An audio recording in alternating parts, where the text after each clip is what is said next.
Bonjour les amis, on est à Opéra à Paris. Voilà.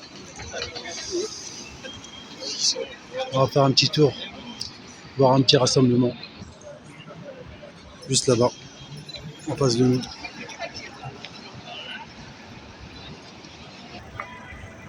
Voilà, d'un côté, il y a des gens qui font le shopping, les magasins et tout.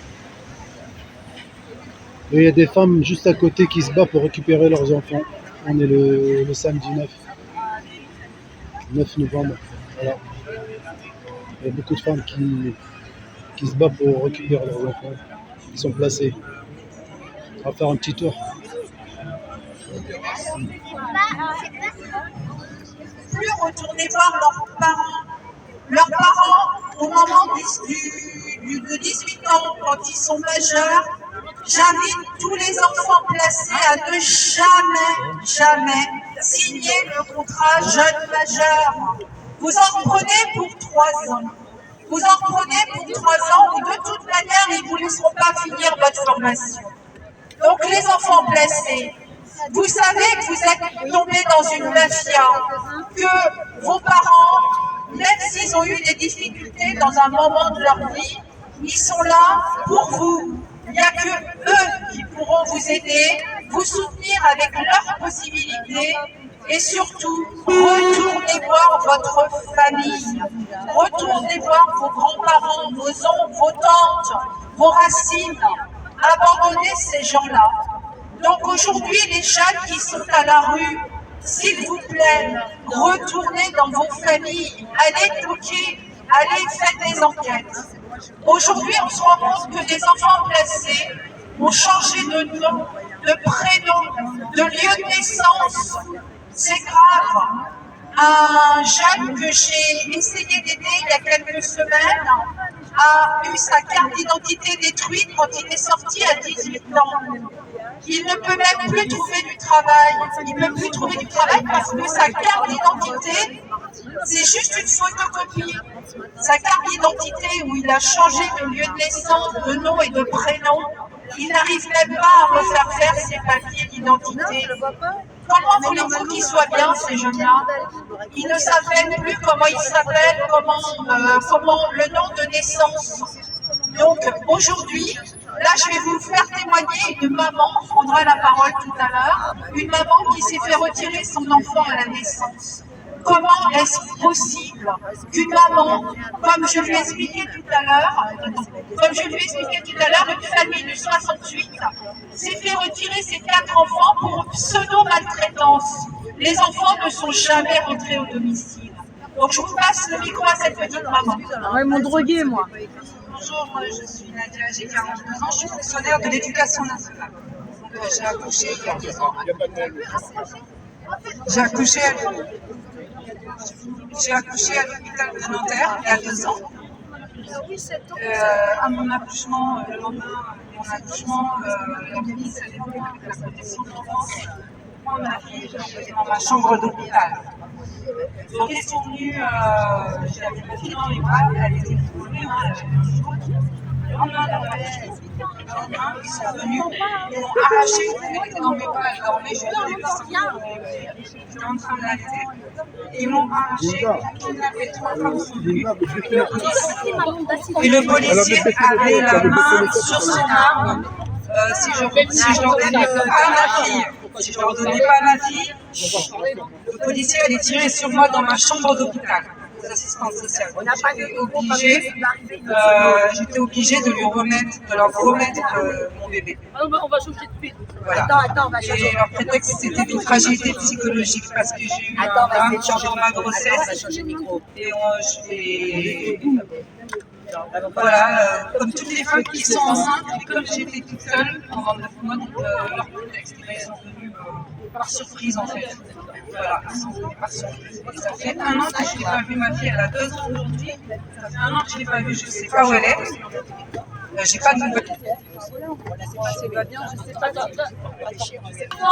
La cité de l'enfance où mes enfants étaient placés à Plessis-Robinson sur 92. Là maintenant ils ont changé de département. J'ai rencontré, elle est partie voir son bébé. À la pouponnière, on a discuté ensemble à la sortie. Elle m'a dit il faut absolument être suivi par un psychiatre. Et qu'est-ce que je t'ai dit? Je t'ai dit, moi, je n'accepterai jamais de me faire suivre par un psychiatre parce que je sais que je n'ai pas besoin. Je n'ai aucun problème pour être suivie en psychiatrie.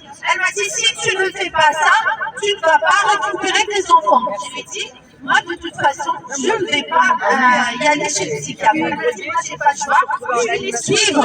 Elle m'a dit, je vais les suivre, comme ça, je vais récupérer ton bébé, sinon ils vont le mettre dans une famille d'accueil. Elle les a écoutés, elle est partie voir un psychiatre, elle a pris un traitement psychiatrique jusqu'à ce que le psychiatre lui a dit, madame, ça suffit, vous n'avez aucun problème, ne revenez plus. Mais par contre, elle n'a pas pu récupérer son bébé. Encore pire, c'est qu'ils lui ont coupé tout. Depuis quand? C'est la même histoire. Ça fait 1 an, elle ne voit pas son bébé. Ça fait 1 an. Elle les a suivis, Elle les a suivis. Elle a pris même un traitement psychiatrique. Elle les a suivis. Moi, je ne les suis pas. Moi, je les ai jamais suivis. Et en plus, ils me disent, faites ça à notre tête. Je vais faire à leur tête alors. Donc moi, ils veulent négocier avec moi. Parce que je les dérange énormément, je leur fais peur. Sincèrement, je leur fais peur. Mais attention Et maintenant, ça me surprend. Alors, il n'y a aucune assistante sociale qui accepte de se présenter à l'adoption par peur. Si ils font un travail honorable pour la protection des enfants ou pour l'intérêt de l'enfant, ils n'ont pas à avoir peur. Moi, je suis une maman. J'ai rien à me reprocher. J'ai rien fait à mes enfants. Cette injustice m'a poussé d'être là aujourd'hui et de défendre toutes les victimes et tous les enfants. Je lui laisse la parole. Oui, il faut que le monde entier sache ce qui se passe ici avec nos enfants. Ça ne s'arrête pas à la France entière. C'est le monde entier qui doit savoir ce qui se passe ici avec nos enfants. Avec nous, les mamans, dans quel contexte ils enlèvent nos enfants, comment ils le font, ils les kidnappent n'importe où. Ça peut être à la sortie d'école, à l'hôpital, à la crèche, n'importe où, un bleu. À la maison, ils viennent, ils sont imprévisibles. L'ASE est imprévisible. Méfiez-vous, faites attention à toutes les mamans. Toutes les mamans, ils sont manipulateurs, calculateurs. Ouais. Et ils font beaucoup de faux. Voilà, et ils sont hors la loi évidemment, ça, tout le monde le sait. Et menteurs. Manipulateurs, menteurs, calculateurs. Il faut que le monde entier sache ce qui se passe avec l'aide sociale à l'enfance, l'assistante du mal, comme dit Linda. C'est pas l'assistante du bien. Hélas. Ils m'ont suspendu la visite avec ma fille, je ne sais pas, il n'y a aucun motif. En fait, à chaque fois, ils me demandaient toujours plus, toujours plus, toujours plus. Pourtant, je travaille dans un collège, dans l'enseignement spécialisé. Je travaille avec des enfants autistes depuis 5 ans. Et les éducatrices qui s'occupent de ma fille à la pouponnière du plaisir au maçon, elles sont incompétentes. Ce sont des femmes qui ont fait des VAE, des reconversions professionnelles. Ah oui. Elles n'ont aucune expérience avec les enfants, avec les bébés. Ouais. Ils maltraitent les enfants en pouponnière. Les familles d'accueil, j'en parle même pas. Je sais même pas où elle est de toutes les façons. En pouponnière, ils sont enfermés 24 heures sur 24, ils sont maltraités, ils ne sortent pas, c'est une prison pour enfants. C'est une prison où ils mangent mal, ils dorment mal, ils dorment dans des dortoirs, ils sont anciennement orphelinats. Les orphelinats, ils les traitent comme des objets, ce sont des cobayes, ils leur font faire des piqûres, des vaccins, des tests. Moi, je ne sais pas les Ils leur donnent des médicaments sans notre accord, ils imposent des vaccins. Aujourd'hui, ma fille, elle a 2 ans, elle a eu 10 vaccins. Et si je refusais les vaccins, eh bien, c'était mal. Eh bien, ils vous menacent encore. Ils vous menacent, sinon vous voyez plus votre fille. Et c'est pas normal ce qui se passe, il faut que tout le monde sache qu'il y a un problème. Il y a un trafic, clairement, c'est un trafic d'enfants. Et là, j'ai entendu qu'ils ramenaient nos enfants dans des pays étrangers. Faites attention. Ils demandent la carte française. Ils demandent qu'ils fassent la carte française. Moi, mes enfants, ils veulent que j'en fasse la carte française. Non, rien du tout. Oui. Et leur font des faux passeports. Est-ce que tu Ils peux font revenir tout sur ce qui est inimaginable. comment ça s'est passé? Le début, parce qu'on Ton a pas histoire. entendu. Ton histoire à toi. Pendant 9 mois, donc j'étais enceinte de Yamina, je l'appelais Yamina parce qu'à ce moment-là, j'ai perdu mes parents.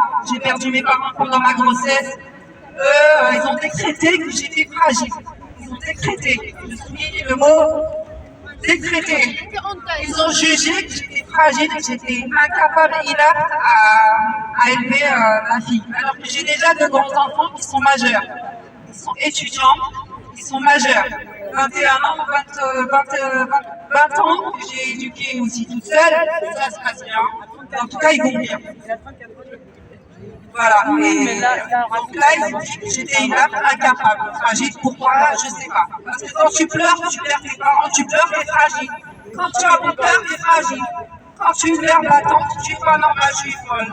Donc il faut être, je ne sais pas comment il faut être. Pour rentrer dans leur jeu. Pour rentrer dans leur jeu, en fait. Même si qu'on rentre, Ça a marché pour moi.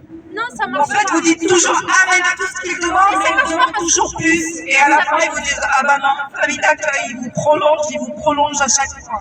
À chaque fois, ils vous convoquent. À chaque fois, ils vous prolongent. À chaque fois, ils trouvent des petites aides. Ils disent non, vous n'êtes pas normal, non, ça va pas.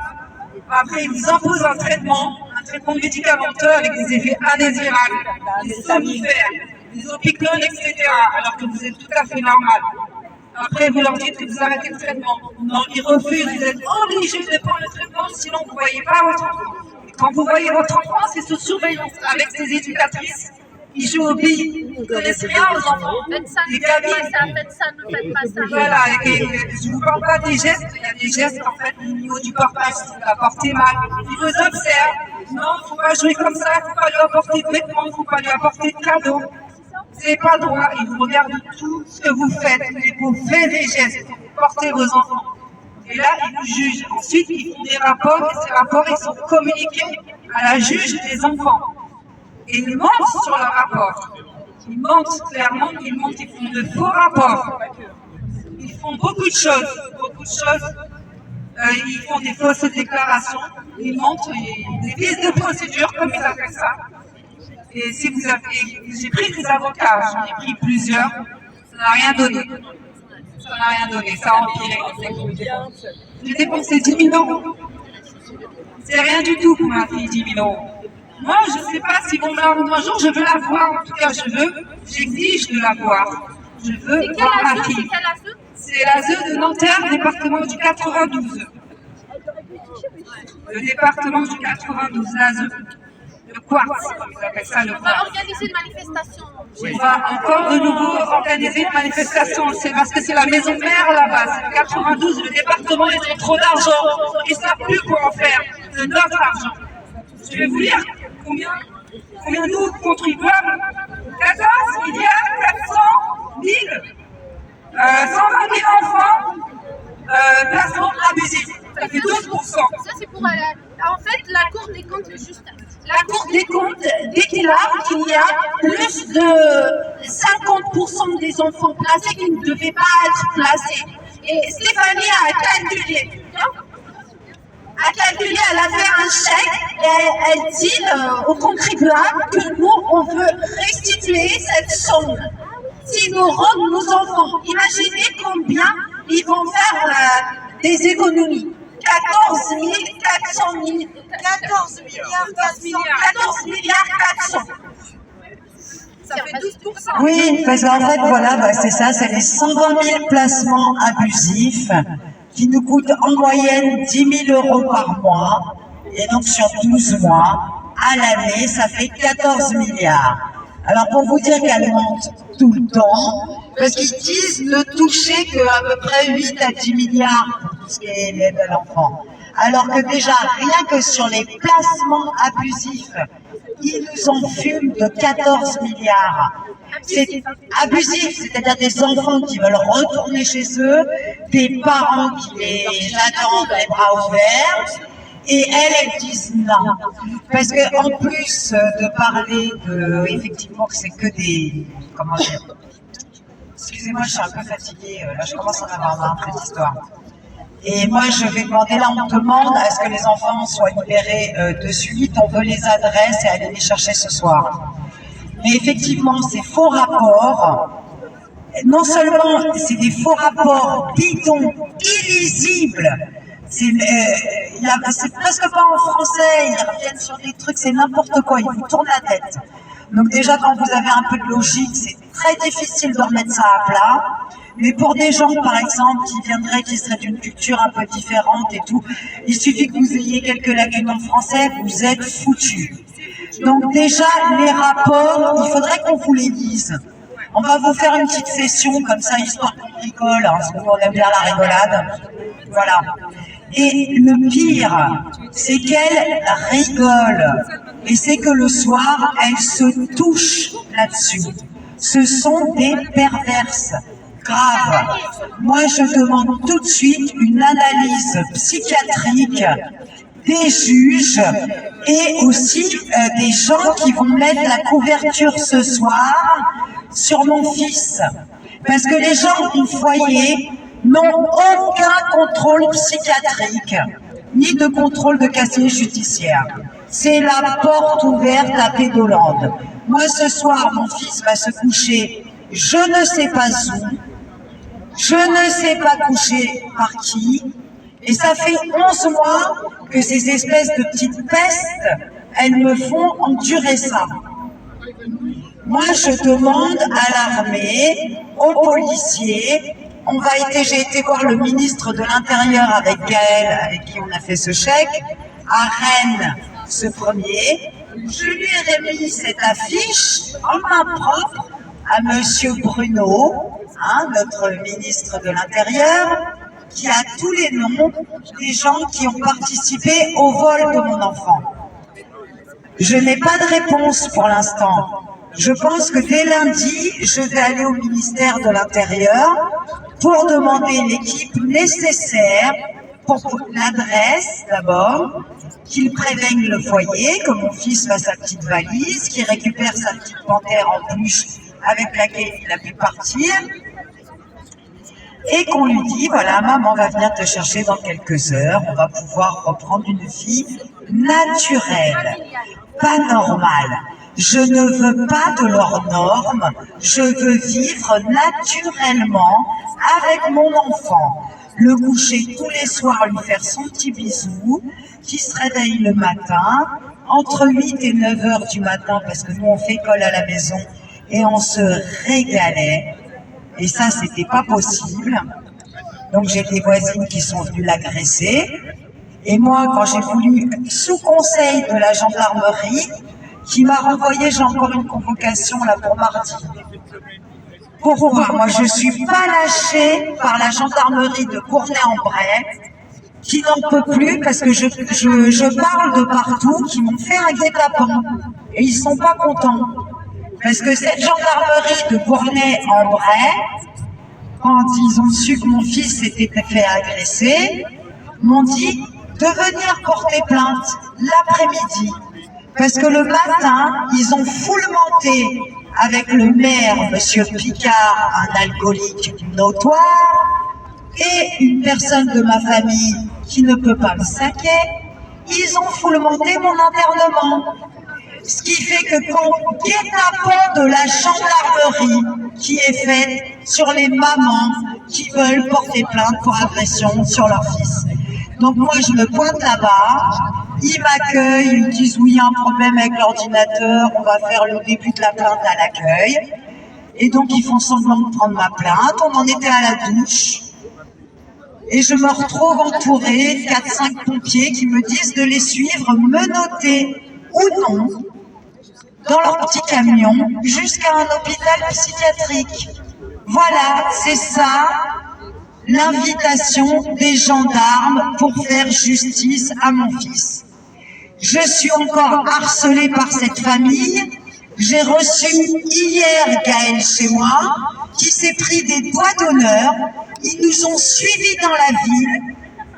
On a été obligé d'aller parler à un commerçant pour être sûr de ne pas se faire taper dessus. Voilà où j'en suis. Moi, j'ai acheté ma maison, elle est magnifique. Avec 900 mètres carrés de jardin, je ne veux pas la lâcher. Et surtout, je ne comprends pas pourquoi c'est moi qui devrais partir. J'ai été signalée à la gendarmerie qu'une famille agressait les enfants, qu'ils étaient juste à côté de chez nous.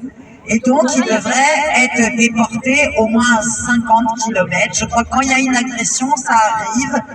Moi, j'ai eu ce vent de genre de décision. À Gournay, il y a une personne, une adulte qui s'est fait violer. Le violeur a été prié. Alors, il n'a eu aucune condamnation parce qu'il venait de la DAS. Voilà, mais donc, voilà. Alors, lui, il a eu le droit de violer. Et alors, un autre truc, pardon, c'est pour ça, moi, c'est Santa Barbara, pardon, je vide mon sac, mais enfin, je viens d'apprendre le meurtre de la maman du meilleur ami de mon fils, qui s'était accoquinée avec un gars qui prend des drogues, bon voilà. Elle n'a pas eu de cul, au bout de 3 mois, il lui a sauté à la gorge. Et je l'ai vu défiler devant mes fenêtres il y a 3 soirs. Donc c'est-à-dire un gars qui est suspecté d'avoir tué la maman d'un petit gars. Il n'est pas, comme on dit, là, en garde en prévisionnel, je sais pas quoi. Voilà. Donc moi, là, j'ai une demande de garde à vue, là, pour le... J'ai encore plein de trucs, là, qui me sont tombés. On va y aller faire une manifestation devant la gendarmerie. Voilà. Une date, t'as raison. Même si tu rentres... Justifie de leur salaire. Ça justifie de la... c'est comme si on donnait le consentement à ces incompétentes. On est surveillé comme... avant l'entretien dans ces parloirs, ils vous disent que vous n'avez pas le droit d'embrasser votre enfant. Ils briefent votre enfant à savoir ce qu'il aura le droit de vous dire ou non. Ces femmes se permettent ça. Je demande une analyse psychiatrique de toutes ces femmes qui se permettent d'approcher des enfants, hommes ou femmes, qui disent à nos enfants quoi nous dire à nous, leur mère et leur père. Quelles sont ces femmes? De quelle secte viennent-elles? Voilà. Donc l'armée, les policiers, ils sont pas nombreux aujourd'hui autour de nous. Donc on va aller, moi je vais aller au ministère de l'Intérieur dès lundi. Je campe devant.